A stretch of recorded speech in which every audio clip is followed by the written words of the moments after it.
Assalamualaikum warahmatullahi wabarakatuh. Salam sejahtera bagi kita semua.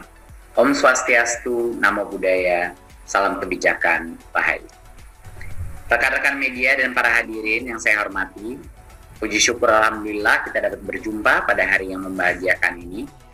Hari ini adalah hari membahagiakan karena kami akan memiliki kabar baik untuk ibu, bapak, guru, dan dosen, sekaligus adik-adik, mahasiswa, dan pelajar, yakni kebijakan bantuan kuota data internet tahun 2021. Seperti yang kita ketahui bersama, penyaluran bantuan kuota data internet tahun 2020 merupakan salah satu upaya pemerintah untuk memastikan bahwa proses belajar mengajar tetap berlangsung, dan pada saat yang sama juga mencegah penyebaran virus. Kesehatan dan keselamatan tenaga pendidik dan peserta didik selalu dan akan terus menjadi prioritas kami, khususnya di masa pandemi ini.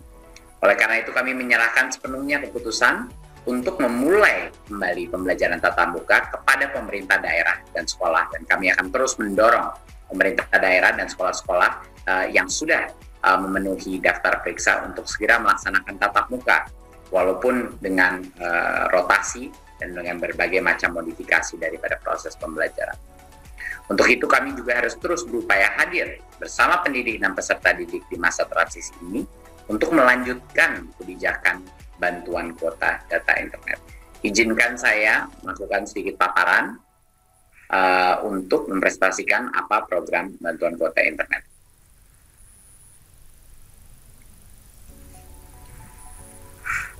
Ya, berikut. Di tahun 2020 kita melakukan survei dan menemukan bahwa keputusan kita untuk hadir dan memberikan kuota internet kepada para peserta didik dan guru-guru kita, tenaga pendidik kita, menjadi salah satu program dengan tanggapan paling positif dari masyarakat. Sebesar 84,7%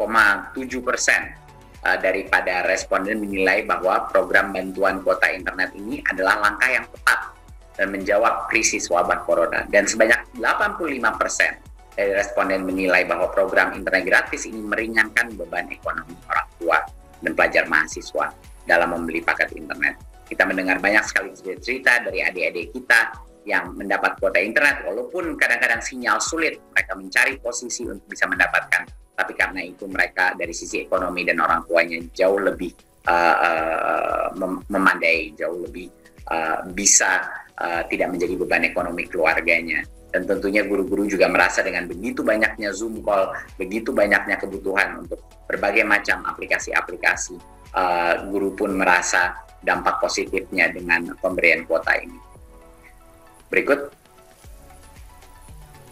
Karena itulah kami akan melanjutkan kebijakan kuota ini selama 3 bulan ke depan, ya, mulai dari bulan ini, yaitu bulan Maret 2021. Tapi ada sedikit perbedaan, karena kami mendengar banyak sekali masukan dari masyarakat untuk meningkatkan fleksibilitas daripada penggunaan kuota internet tersebut.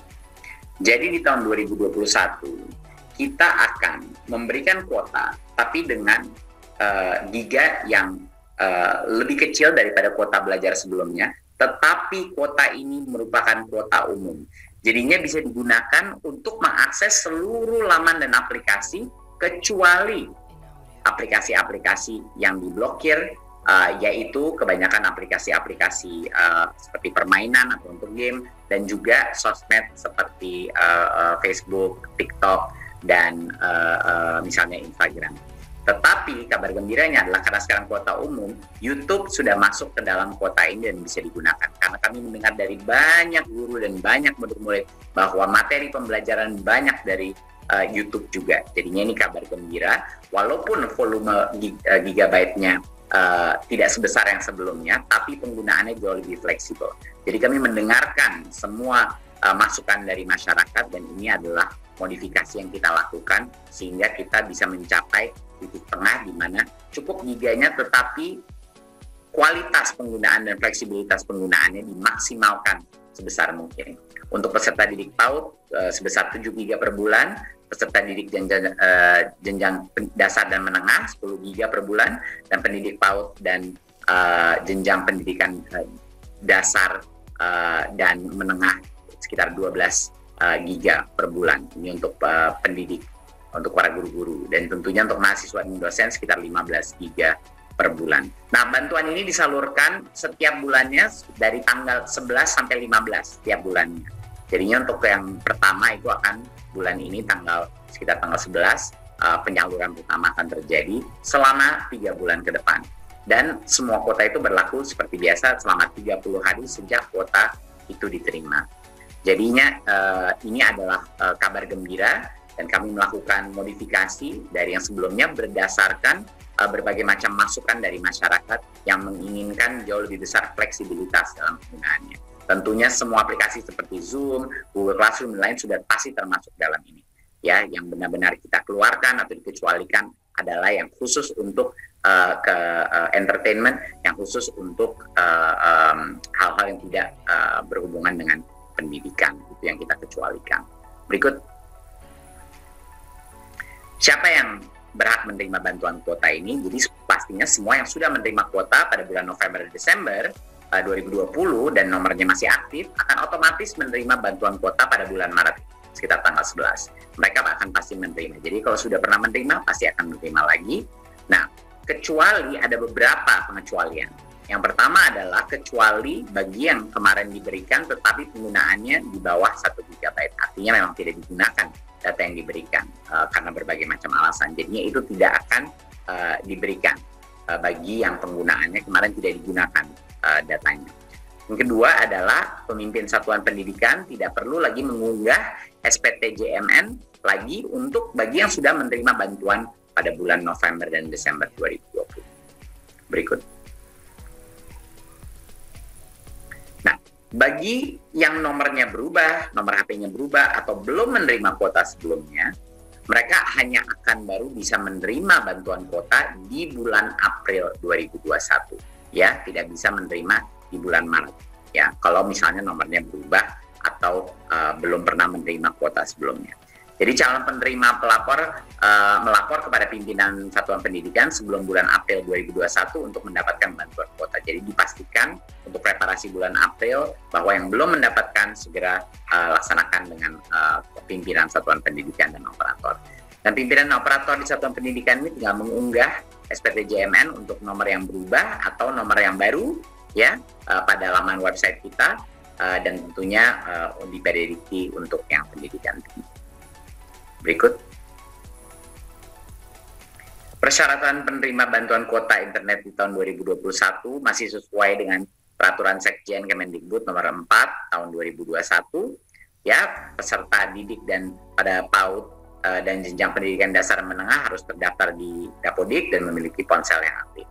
Ya, pendidik di PAUD dan jenjang pendidikan dasar dan menengah juga harus terdaftar di Dapodik dan memiliki ponsel yang aktif. Hampir semua sama kriterianya. Di mahasiswa harus terdaftar bukan di Dapodik tapi di PDDikti, berstatus aktif dalam perkuliahan dan menuntaskan gelar atau sedang menuntaskan gelar ganda, misalnya double degree, dan memiliki kartu rencana studi pada semester berjalan dan memiliki nomor ponsel aktif. Dan dosen harus juga terdaftar di PDDikti dan memiliki nomor registrasi NIDN, NIDK atau NUP dan memiliki nomor ponsel aktif. Jadi kriterianya sama seperti yang sebelumnya. Ini adalah persyaratan untuk menerima bantuan kuota internet di tahun 2021. Berikut. Sekian dari saya. Saya mengucapkan terima kasih atas kerja keras baik Kementerian Pendidikan dan Kebudayaan dan juga dukungan dari Komisi 10 dan juga Kementerian Keuangan dan tentunya Pak Presiden yang sangat mendukung bantuan untuk sistem pendidikan kita. Harapan saya adalah dengan adanya kuota ini selama 3 bulan ke depan, fleksibilitas yang jauh lebih tinggi dari sebelumnya, ini bisa membantu kita transisi dalam waktu beberapa bulan ini untuk mengantisipasi dan mempreparasi untuk mulai tatap muka. Seperti arahan Pak Presiden, semua guru dan dosen 5 juta lebih dari mereka harapannya insya Allah akan divaksinasi sampai dengan akhir bulan Juni, sehingga tahun ajaran baru semua sekolah memulai proses tatap muka walaupun dengan masih dengan tahap terbatas dengan protokol kesehatan dengan rotasi. Tapi saya sangat berharap bahwa bantuan kuota ini membantu menjadi jembatan terhadap bagi sekolah-sekolah untuk mulai melaksanakan proses tatap muka secepat mungkin, dan proses vaksinasi itu pasti akan bisa mengakselerasi proses tatap muka sehingga pada tahun ajaran baru kita semua sudah bisa melaksanakan pembelajaran tatap muka. Terima kasih. Wassalamualaikum warahmatullahi wabarakatuh.